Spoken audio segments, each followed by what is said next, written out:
نحمدہ ونصلی علی رسولہ الکریم اما بعد فاعوذ باللہ من الشیطان الرجیم بسم اللہ الرحمن الرحیم۔ میری اسلامی ماؤں بہنوں، السلام علیکم ورحمۃ اللہ وبرکاتہ۔ آج ہم سورہ البقرہ کی آیت نمبر 47 اور آیت نمبر 48 کا ترجمہ اور تفسیر پڑھیں گے انشاءاللہ۔ بسم اللہ الرحمن الرحیم۔ سبحانک لا علم لنا الا ما علمتنا انک انت العلیم الحکیم۔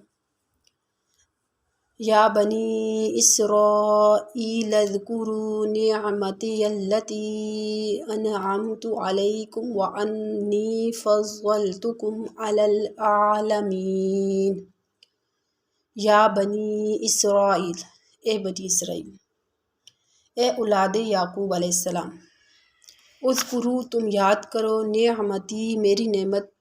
التی، وہ نعمت، انعمت علیکم، جو میں نے تم پر کی، وانی، اور بے شک میں نے، فضلتکم، فضیلت دی تم سب کو، علی العالمین، تمام جہان کے لوگوں پر۔ تو یہ اس وقت کے جہاں کے لوگوں پر، آج کے زمانے میں چونکہ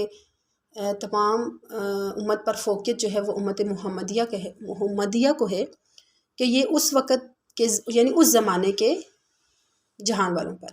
واتقوا، اور تم ڈرو، یومن، اس دن سے، لا تجزی، جس دن نہیں فائدہ دے گا، نفسن، کوئی نفس، عن نفسن، کسی نفس کو، شیئن، کچھ بھی، ولا یقبل، اور نہ قبول کیا جائے گا، منہا، اس کی طرف سے، شفاعتن، کوئی سفارش، ولا یؤخذ، اور نہ لیا جائے گا، منہا، اس کی طرف سے، عدل، کوئی بدلہ، ولا، اور نہ، ہم ینصرون، ان کی مدد کی جائے گی۔ یعنی یہاں پر اللہ تبارک و تعالیٰ نے فرمایا، اے اولاد یعقوب، اے بنی اسرائیل، تم لوگ میری اس نعمت کو یاد کرو اور شکر ادا کرو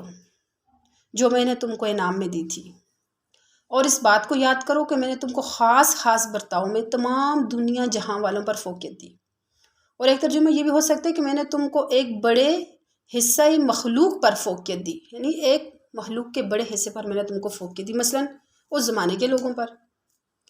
اس آیت میں خطاب چونکہ حضور صلی اللہ علیہ وسلم کے زمانہ کے یہودیوں کو ہے، اور عموماً ایسا ہوتا ہے کہ باپ دادا پر جو احسان اور اکرام کیا جائے، اس سے اس کی اولاد کو بھی فائدہ حاصل ہوتا ہے، جس کا عام طور پر مشاہدہ ہوتا رہتا ہے، اس لیے ان کو بھی اس آیت میں مخاطب سمجھا جا سکتا ہے۔ اور ڈرو تم اس دن سے کہ جس دن میں نہ تو کوئی شخص کسی شخص کی طرف سے کچھ مطالبہ ادا کر سکتا ہے، اور نہ کسی شخص کی طرف سے کوئی سفارش قبول کی جا سکتی ہے۔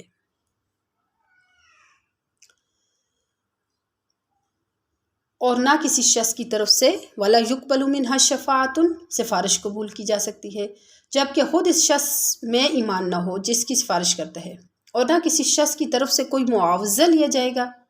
اور نہ ان لوگوں کی طرفداری چل سکے گی۔ اس آیت میں جس یوم کا تذکرہ ہے، وَاتَّقُوا یَوْمًا، ڈرو تم اس دن سے، اس دن سے مراد قیامت کا دن ہے۔ مطالبہ ادا کرنے کا مطلب یہ ہے، مثلا کسی کے ذمے روزے، نمازیں یا روزوں کا کچھ مطالبہ تھا، اور وہ دوسرا کہے کہ میری نماز اور میرے روزے لے کر اس کے حساب کو کلیئر کیا جائے، یا معاوضے میں کچھ مال دے کر اس کی جان بچائی جائے، تو دونوں باتیں نہیں ہو سکتی۔ بدون ایمان کے سفارش قبول نہ ہونے کو جو فرمایا، تو وہ تو آیتوں سے معلوم ہے کہ اس کی صورت یہ ہوگی کہ ایسوں کی خود سفارش ہی نہ ہوگی جو قبول کی گنجائش ہو، اور طرفداری کی صورت بھی یہ ہوتی ہے کہ کوئی زوردار حمایت کر کے زبردستی نکال لاوے، یہ بھی نہیں ہوگا۔ غرض دنیا میں مدد کرنے کے جتنے بھی طریقے ہوتے ہیں، بدون ایمان کے کوئی طریقہ بھی قابل قبول نہیں ہوگا۔ قیامت والے دن کوئی کسی کا بوجھ، کوئی کسی کا بھار نہیں اٹھائے گا، اور نہ کوئی کسی کو اپنی نیکیاں دے سکے گا، اور نہ اپنی نیکیاں دے کر دوسری کی جان چھڑا سکے گا۔ یعنی قیامت والے دن ہر کوئی اپنے اعمال کے مطابق نجات پائے گا، جس کے جو اعمال ہوں گے اسی کے مطابق اس کو نجات ملے گی، کسی دوسری کی طرف سے مدد کا سوال ہی پیدا نہیں ہوتا۔ وَمَا عَلَيْنَا إِلَّا الْبَلَاغُ۔